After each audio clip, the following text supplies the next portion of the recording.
ඔය මිනිස්සු පොළොමේ ඉඳලා දවස් ගණන් මහන්සි වෙලා බුදුන් දකින්න ඉන්නවනේ. ඔය මිනිස්සුන්ට ලෞතුරා සම්මා සම්බුදුරජාණන් වහන්සේ අහඹු ලෙස මූණටම මුණ ගැහෙනවා. සංසාරේ බුදුන් සොයාගෙන ගිය අය දලදා වහන්සේ දැක්කා කියලා නෙමෙයි මිනිස්සු කියන්නේ, අපේ බුදුන් දැක්කා, ජීවමාන බුදුන් දැක්කා. බලන්න කකුල් නැති අය රෝද පුටුවෙන් යනවා බුදුන් දකින්න. ওই මිනිසුන්ට නිවන් බුදුරජාණන් වහන්සේ මුණ ගැහෙන්නේ නැද්ද ජීවමානව? බුදුන් දකින්න පිනක් ඔය. සමහර අයගේ අත් නැහැ. අත් නැතුව යනවා.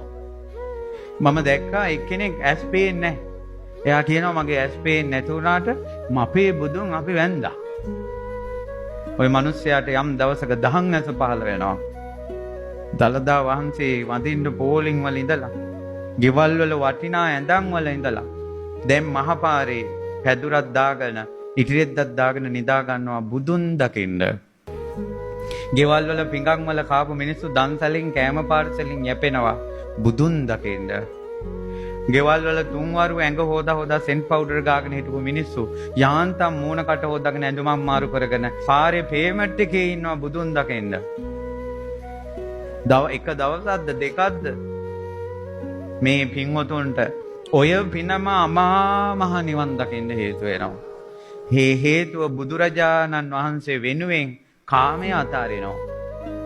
බුදුරජාණන් වහන්සේ වෙනුවෙන්, දලදා වහන්සේ වෙනුවෙන් ගෙවල් වල විඳින කාමයේ අතෑරියා කියන්නේ, ඔබ ජීවමානව බුදුන් දැක්කොත් ඔබ ගෙවල් අතාරින්නේ නැත්තේ කොහොමද? එක දලදා වහන්සේ වෙනුවෙන් මෙච්චර කැපවීමක් කළා. ඒ නිසා සාදුකාර දිදි ඔය ඉන්න ගමන නම් මට නම් හිතා ගන්න බෑ. මට හිතෙනවා දලදා වහන්සේ කොයි තරම්නම් ප්‍රාතිහාර්ය පානවද අද. මේ මිනිසුන්ගේ හිත පරිවර්තනය කරනවා. මිනිස්සු සමගි කරනවා. මිනිස්සු එක අරමුණක රඳවනවා.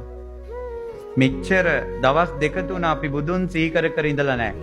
ඒ වුණාට පොළොමේ ඉන්න මොහොතක් ගානේ දලදා වහන්සේ ගැනම රැව් දෙනවා කනේ සිතේ ගතේ. දලදා වහන්සේ ගැන